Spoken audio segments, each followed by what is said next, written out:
ԱՄՆ-ում լայնածավալ բողոքի ցույցեր են տեղի ունենում Թրամփի վարած քաղաքականության և սահմանած մաքսատուրքերի դեմ։ Ամենամեծ հանրահավաքներից մեկը տեղի է ունեցել Վաշինգտոնում։ ԱՄՆ-ից 50 նահանգներից բացի բողոքի ցույցեր կլինեն նաև Կանադայում, Միացյալ Թագավորությունում, Ֆրանսիայում, Գերմանիայում, Մեքսիկայում և Պորտուգալիայում։ Այս մասին գրում է BBC-ն։ Ամերիկացի միլիարդատեր Իլոն Մասկի հիմնած Neuralink ընկերությունը հայտարարել է կամավորների հավաքագրում աշխարհի տարբեր երկրներից ուղեղում չիպ տեղադրելու փորձնական ծրագրի համար։ Այս մասին գրում է Naked Science-ը։ Ռուսաստանի Անապա քաղաքում փոթորիկը շարունակում է նավթամթերք դուրս բերել, ինչի արդյունքում մազութով աղտոտվել են առնվազն 5 հանգստի գոտիներ, որտեղ նախատեսվում էր ընդունել շուրջ 13500 երեխայի։ Այս մասին գրում է Interfax-ը։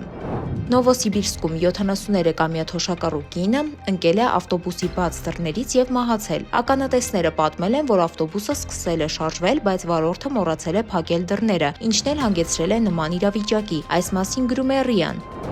TikTok-ը բացել է ռուսալեզու տեսանյութերի անվտանգությունը վերահսկող մոդերատորի աշխատանքային հաստիք, ամսական $2700-ից $3600 աշխատավարձով։ Այս մասին հայտնում է Man Today-ը։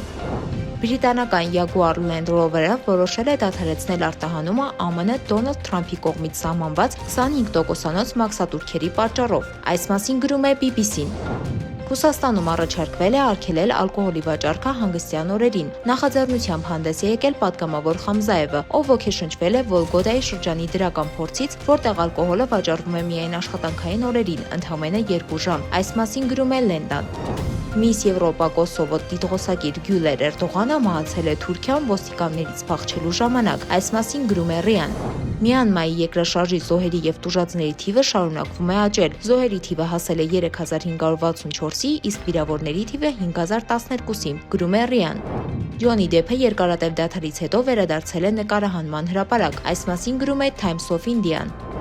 Ռուսաստանում մի ֆերմեր իր 2 աշխատողներին պահել է ստրկության մեջ։ 2 տղամարդիկ գտնվել են ստրուկի կարգավիճակով, չկարողանալով ազատ տեղաշարժվել կամ սեփական կամքն արտահայտել։ Այս մասին գրում է RBK-ն։ Ճապոնական Kawasaki ընկերությունը ներկայացրել է նոր տեխնոլոգիական արտադրանք՝ Cyber-Z սարքը։ Այս մասին գրում է News Atlas-ը։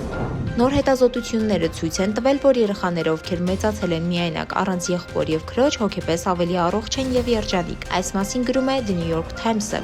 Երկար ժամանակ ենթադրվում էր, որ Ճապոնիայի Նագասակիի կենդանաբանական այգում տեղի է ունեցել հրաշք։ 12-ամյա Մոմո անունով էգ կապիկը հղիացել էր, չնայած նրան, որ նա այդ ժամանակ վանդակում եղել է միայնակ։ Այս մասին գրում է Unilever-ը։